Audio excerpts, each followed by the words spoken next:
Charles Guattari. Antes de começar, gostaria de saber alguma coisa sobre o modo de trabalho das pessoas desse grupo. Se é trabalho de consultório, se é trabalho institucional, para que eu possa me localizar um pouco. Comentário. Nosso trabalho é especificamente clínico. Estamos nos indagando qual seria, na clínica, o efeito da transmissão na psicanálise. É possível operar psicanaliticamente dentro de uma instituição? Nesse caso, como seria um grupo que institucionaliza a psicanálise? Aliás, haveria que institucionalizar a psicanálise? Esse grupo poderia assumir as características de um grupo supostamente sujeito para provocar em sua prática algum tipo de questionamento do que são as situações normais da clínica, ou seja, a clínica bipessoal que se perpetuam? Guattari. Essa questão se colocou desde a criação da escola freudiana. Para Lacan, tratava-se de colocar a questão da análise para além de todo e qualquer fenômeno institucional estratificado em modos de hierarquia, em modos de formação e de promoção. A ambiguidade dessa questão cristalizou-se rapidamente sob a forma institucional no seio da escola freudiana.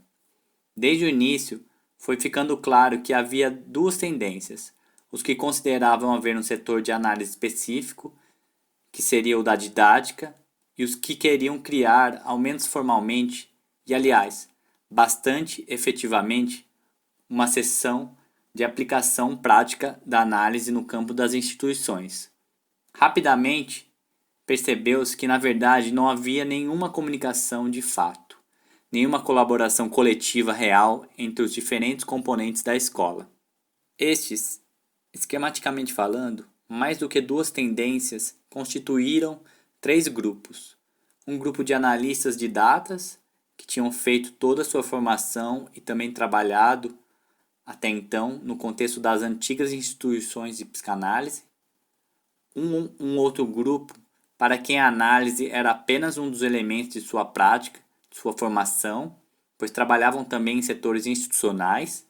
E um terceiro componente, universitário, que, ao meu ver, foi tomando com o tempo uma importância desmedida. O debate se centrou na questão da didática, extremamente difícil de ser elucidada em suas implicações reais, partindo do primeiro axioma, que era o de que o analista se autoriza por si mesmo para se qualificar enquanto tal.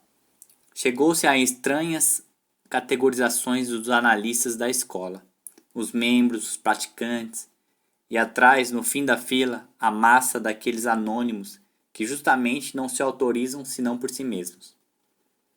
Isso não teria a menor importância se de fato não tivesse correspondido a uma maneira de fazer perdurar um certo tipo de concepção de psicanálise, um certo tipo de formação, um certo tipo de intervenção, especialmente no campo da escola, da universidade e das instituições. O que talvez seja mais importante ainda é o fato de que esse modo de funcionamento tem esterilizado por completo a pesquisa analítica, a pesquisa teórica fundamental. O sistema ideal que Lacan tinha proposto, os cartéis, nunca funcionou desse modo, e sim da forma que costuma acontecer nos grupelhos. Os tais cartéis se implantavam em torno de tal ou qual líder, ficava se debatendo em relações de força, o que redundava numa hierarquia ainda que tácita. Passou-se assim de uma fórmula que deveria ser de uma abertura criativa da análise a uma fórmula, digamos, radical socialista. Cada um se vira como pode, cada um faz o que quer em seu cantinho. Coexistiam posições tão heterogêneas quanto as de Doutor, Manoni, Leclerc, Horry, etc. Daria para enumerar, no mínimo, umas 20 posições radicalmente diferentes entre si.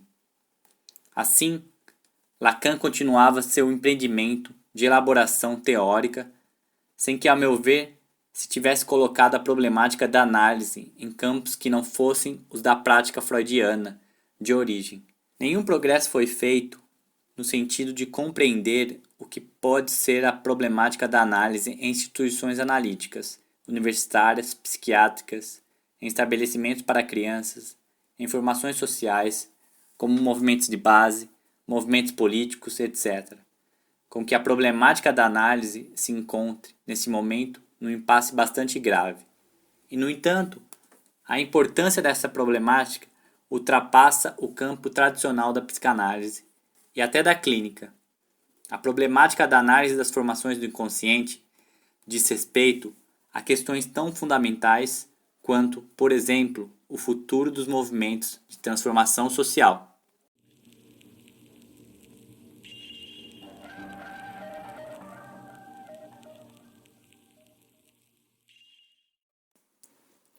Trecho da reunião na Escola Freudiana de São Paulo, em 26 de agosto de 1982.